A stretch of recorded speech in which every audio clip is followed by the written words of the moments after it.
कशी आहे मंडळी? मी आहे वेदांत आणि मी तुम्हाला सांगणार आहे माझ्या लोणावळ्याची बजेट सोलो ट्रिपचा एक्सपिरियन्स. जसे की तुम्ही बघताय मी आता हॉस्टेलरच्या रूम मध्ये आहे आणि आज आहे दुसरा दिवस. तर माझी ऍक्च्युली सुरुवात झाली कालपासून 19 डिसेंबर. मी ट्रेन बुक केली. ट्रेनचे होते तिकीट्स अराउंड 70 रुपीज, पण ते टॅक्स येथे मिळून सगळे 80 रुपीज झाले. पुणे टू लोणावळा येण्याचे 9 वाजता पोहोचलो इथं आणि ऑटो पकडली.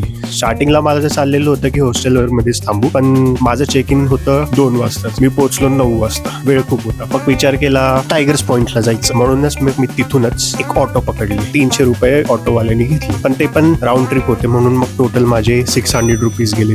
तिथं गेल्यानंतर जरासं फिरलो. स्टार्टिंगला सकाळी कोणच नव्हतं टायगर पॉइंटच्या इथं. मग मी गेलो, तिथंच बाजूला होता लायन्स पॉइंटच्या इथं होती थोडीशी गर्दी. थोडंसं फिरलो. तिथंच फिरता फिरता मी मॅगीचा विचार केला, जे की नव्हती खायला पाहिजे होती. 80 रुपयाची मॅगी होती ती, एवढीशा छोट्याशा बाउलमध्ये दिलेली, पण ठीकठाक होतं. पण 80 रुपये खूपच एक्सपेन्सिव्ह होती. घेतली ती.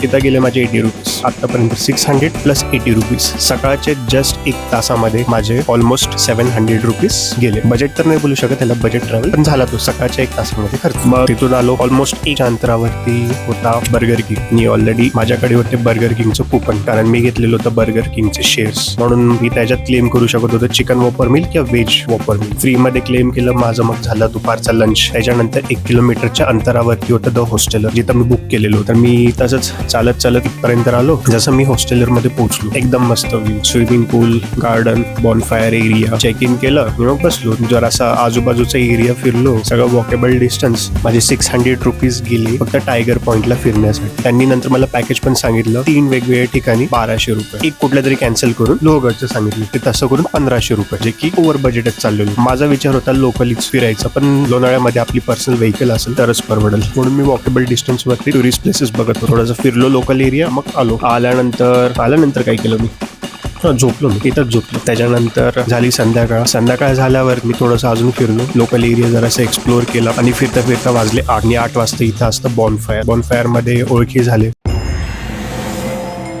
बरेच जण रिमोटली वर्क करतायत. संध्याकाळचे बॉनफायर झाल्यानंतर मी रात्रीचं खायला गेलो. तिथं एक हाफ चिकन शेजवान राईस खाल्ला. तो होता 110 रुपयाचा. त्याच्यानंतर झोपलो. मग दुसऱ्या दिवशी मी आणि माझा रूममेट मी सकाळी गेलो. इथं भुर्जीपाव खाल्ले. भुर्जीपावचे झाले 80 रुपये. आणि मग आमचे तसेच गप्पा येते सुरू होते. आणि मी अजून लोकल वॉकेबल डिस्टन्स बघितलं तर जास्त काही जवळपास वॉकेबल डिस्टन्स वरती दिसलं नाही, पण 2 गार्डन एकदम मस्त भेटले. एक होतं रायवूड गार्डन आणि दुसरं आहे छत्रपती शिवाजी महाराज गार्डन. हे 2 गार्डन एकदम रिलॅक्सेशन साठी, फिरण्यासाठी, बसण्यासाठी मस्त. मोठमोठी झाडी, काही आवाज नाही, एकदम रिलॅक्स. तर मी दुपारी तिथं गेलो, फिरलो जरा आणि आलो. मग परत रूममेट सोबत आम्ही गेलो. थोडंसं 1 किलोमीटरच्या अंतरावरती चिकन थाळी खाल्ली. ती होती 190 रुपयाची. ते खाऊन झाल्यानंतर आलो परत थोडंसं खाली. मग परत गप्पा झाले हॉस्टेलर्स मध्ये. आणि परत मग मी विचार केला की ठीक आहे, परत थोडंसं राऊंड मारून येऊ. परत मी रायवूड गार्डनला गेलो, बसलो, फिरलो. तसं करून मग परत मी इथं येऊन झोपलो. झोपून झाल्यावरती आहे आता मी. तर आता संध्याकाळी परत सुरू होईल इथं 8 वाजता बॉनफायर. आणि मग बॉनफायर झाल्यानंतर झोपणार, परत सकाळी उठणार पहाटे. माझी उद्याची सकाळची ट्रेन आहे ती अंदाजे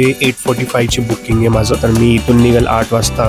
चालत जाईल ट्रेननी. सो तसं जर बघितलं गेलं तर माझं बजेट ट्रॅव्हल बोलू शकतो की अराउंड माझं हॉस्टेलरचं बुकिंग होतं ऑलमोस्ट 663 पर नाईट होतं ज्यावेळेस मी बुक केलं. आणि ते प्राइसेस चेंज होत राहतात अकॉर्डिंग टू दिस सीझन. तसं करून ऑलमोस्ट 1300-1350 रुपये गेले माझे हॉस्टेलर बुकिंग मध्ये. 80 आणि परत उद्याच्या ट्रेनचे बुकिंग माझे मग गेले 130 पर्यंत काहीतरी. 55 rupees plus 10 rupees extra tax. तसं मग झाले 130 रुपये पर्यंत. आणि हे किरकोळ 80 रुपये मॅगीचे, रिक्षाचे 600 रुपये, बर्गर किंग तर फ्री मध्ये झालं. तर 110 रुपये चिकन शेजवान राईसचे. दुसऱ्या दिवशी सकाळी अंडा भुर्जी 80 रुपये. मग दुपारी 190 ची चिकन थाळी. तर अंदाजे माझं बजेट 2000 to 2500, ऑलमोस्ट 2500 च्या रेंज मध्ये झालं, जे की बजेट बोलू शकतो, पण जास्ती काही फिरता नाही आलं. तर ओव्हरऑल माझ्या मते जर आपण आपल्या पर्सनल व्हेकलनी आलेलोच बरं. तर हा होता माझा आतापर्यंतचा ट्रिपचा एक्सपिरियन्स. ओव्हरऑल ट्रिप तर चांगली होती. राहायचं, खायचं सगळं तर चांगलं होतं, पण पर्सनल व्हेकल आणायला पाहिजे. नाहीतर मग तुम्ही ग्रुपमध्ये असाल तर शेअरिंग करून जर गेला तर खूपच प्रॉब्लेम. सोलो ट्रिपसाठी मला नाही वाटत.